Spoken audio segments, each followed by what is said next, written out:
In the 70s, his name was all over the headlines. For some, he was a hero, for others, a criminal. But one day, Jimmy Hoffa simply disappeared. And this question still haunts America. What happened to him? The disappearance of Jimmy Hoffa in 1975 is still considered one of the biggest unsolved mysteries in American history. Almost 5 decades have passed, but neither his body nor the truth about his fate have been found. Both authorities and experts are sure that there will most likely never be definitive answers. In the mid-20th century, everyone in America knew the name Jimmy Hoffa. For ordinary workers, he was a hero, a man who stood up for truck drivers, demanded fair wages, and was not afraid to challenge large corporations. But for the U.S. government and the mafia, he was an extremely inconvenient figure. Too influential, too independent, too loud. It is not surprising that Hoffa became an enemy of two powerful forces at once: the Kennedy family and organized crime. His career, full of scandals, lawsuits, and political intrigues, became material for films, books, and TV series. Martin Scorsese dedicated the film The Irishman to him, where Hoffa was played by Al Pacino, and before that, the story of the Union leader formed the basis of Danny DeVito's film Hoffa with Jack Nicholson. Even after decades, this mystery does not let go of Hollywood. But to understand why Hoffa's disappearance became so loud, you need to go back to its beginning. Childhood and the path to power. Hoffa was born on February 14, 1913 in the town of Brazil, Indiana, under the name James Riddle Hoffa. His father died when the boy was only 8 years old. The family moved to Detroit, the industrial heart of America, where every day thousands of workers died from fatigue and poor working conditions.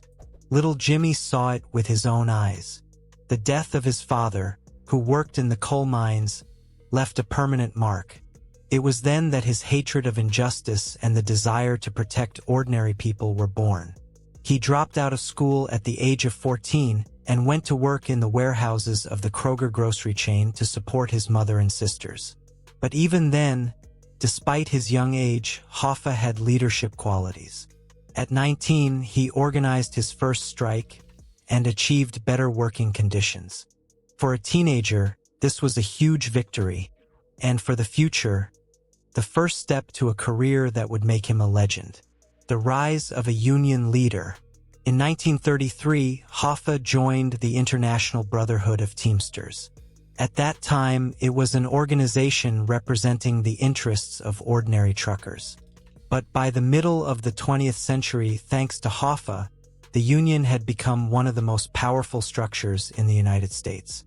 In 1957, he took the position of General President of the Teamsters, and it was at that moment that his name became known to every American. Under his leadership, the Teamsters covered almost the entire trucking industry. This meant power over transportation, over business, over billions of dollars. Moreover, Hoffa did not limit himself to economic issues. He actively advocated for civil rights, supported Martin Luther King, and banned any form of racial segregation in the Union. Later, he also became an advocate of prison reform, demanding justice for prisoners. But all this came at a price. His style was tough, uncompromising, and many believed that Hoffa was too close to the mafia. Although he always denied these ties, rumors that the Union and organized crime worked hand in hand did not subside. Feud with Kennedy. Hoffa's main opponent was Robert Kennedy. Working as a lawyer for the Senate committee investigating corruption in the labor sphere, he openly called Hoffa a menace to America. Their confrontation was personal and bitter. When Hoffa was elected president of the Teamsters in 1957, Robert Kennedy began an active investigation of his activities, planting a mole in the Union. Within a few months, Hoffa was arrested for trying to bribe a commission employee, but the court acquitted him. However, the conflict only escalated. When John Kennedy became president, he appointed Robert as Attorney General. For Hoffa, this was a real disaster. An entire group was created in the Justice Department called Get Hoffa, Kill Hoffa, figuratively, to destroy him politically. Investigation, pressure, searches, interrogations. All this became part of his daily life. According to the New York Times, on March 4, 1964, Jimmy Hoffa was found guilty on 2 counts of jury tampering at a previous criminal trial that took place in Nashville, Tennessee, back in 1962. The 3rd count was dropped, but the fact of attempted bribery became a real sensation in the American press. The investigation established that Hoffa and his closest accomplices tried to influence the outcome of the case in every possible way. One juror and his son were offered $5,000 each, another potential juror was offered $10,000, and a third was promised not only money, but also a promotion at work. For the 60s, these were huge amounts, and the story looked like a demonstration of how far Hoffa would go to maintain his power. But that was only the beginning. Already in July of the same year, Hoffa found himself in the dock again. This time he was accused of financial fraud. The court found him guilty on 3 counts of fraud and 1 count of conspiracy to misuse almost $2 million from the Teamsters pension funds. This money was intended for the Teamsters, but instead, as the investigation established, it was used for dubious deals and the personal interests of Hoffa's entourage. The sentences were harsh. For jury tampering, 8 years in prison and a fine of $10,000. For fraud, another 5 years.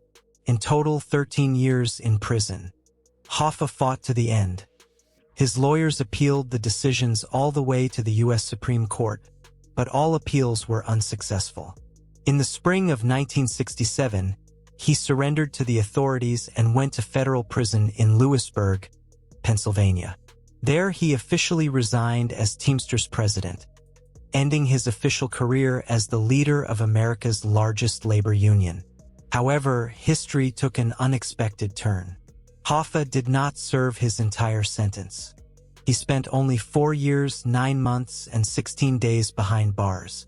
On December 23, 1971, President Richard Nixon signed a partial pardon. This move gave rise to a lot of rumors.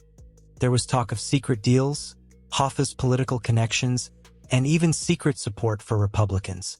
But the pardon had conditions. Until March 1980, Hoffa had no right to, directly or indirectly, participate in the management of any labor organization. In fact, this meant that he was completely removed from power. For a man accustomed to controlling a union with millions of members, this was akin to defeat. It is against this background that the main question arises. What really happened to Jimmy Hoffa? On July 30, 1975, he disappeared, and since then, Hoffa's fate has remained one of the most discussed mysteries of the 20th century. According to the government's version, voiced in the so-called Hoffa Report, the key role in his fate was played by mafia clans. In prison, Hoffa crossed paths with Anthony "Tony Pro" Provenzano, an influential member of the Genovese crime family, and at the same time the president of the Teamsters in New Jersey. A personal conflict broke out between them, and, according to witnesses, Hoffa allowed himself to insult Provenzano. After his release, Hoffa intended to return to power in the Union at all costs, despite the direct ban imposed by Nixon. This worried the mafia. As former FBI investigator Joe Brennan explained, "We were receiving information that his return could lead to new investigations into the Teamsters, and this threatened big problems for the mafia." On the day of his disappearance, Hoffa, then 62, had an appointment with Provenzano and Detroit mobster Anthony Giacalone. The venue was the prestigious Machu's Red Fox restaurant in Bloomfield Township, near Detroit. Hoffa arrived there on time, around 2 p.m. But, as was later established, none of the invitees showed up. At 2:15 p.m., Hoffa called his wife. He was annoyed and said that he had clearly been set up, but promised to be home by 4 p.m. This never happened. no one saw him alive again. According to Brennan, Hoffa was kidnapped right from the restaurant's parking lot and then killed. His body disappeared without a trace. There are several theories: that he was taken to New Jersey in an oil drum to show Provenzano, and then either buried under the Meadowlands Stadium or dumped in the Atlantic Ocean. The only serious evidence was a burgundy 1975 Mercury Marquis belonging to Giacaloni's son. Inside, a strand of hair was found, later confirmed as Hoffa's.